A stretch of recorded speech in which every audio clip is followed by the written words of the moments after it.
versatile, compact and perfectly connected.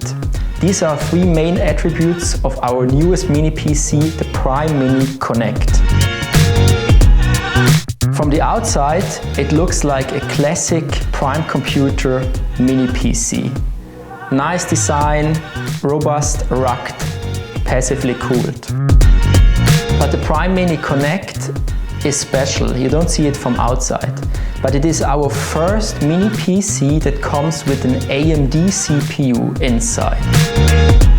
Why is it called PrimeMini Connect? If you look at the back side, we have an extraordinary connectivity for such a small and passively cooled device.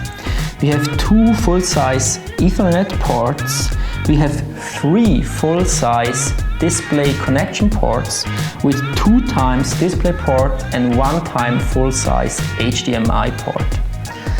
This makes the PrimeMini Connect perfectly suited as a digital signage device or for any other use cases where you need to connect several monitors to this small machine. The PrimeMini Connect is, like all Prime computer mini PCs, IP51 certified. You can still access a lot of its components.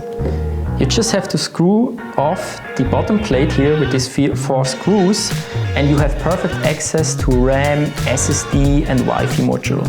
So this means if you want to upgrade your PrimeMini Connect or if some of these components break down, you don't have to exchange the whole device, you can just exchange the component. It makes it also a super good product for edge computing where you need the computing power on the edge, also for performant thin clients, especially if you can benefit from the fanless design, from the extended reliability, from the extended product life and of course from the ruggedness. So if you deploy it in a dusty environment or in an environment where you have greasy ambient air, for example. Like all other Prime computer products, the PrimeMini Connect comes with a full 5 years of warranty. This includes also all the components that you order together with your PrimeMini Connect. If you want more information on the PrimeMini Connect, for example the detailed specification, visit our website on primecomputer.co.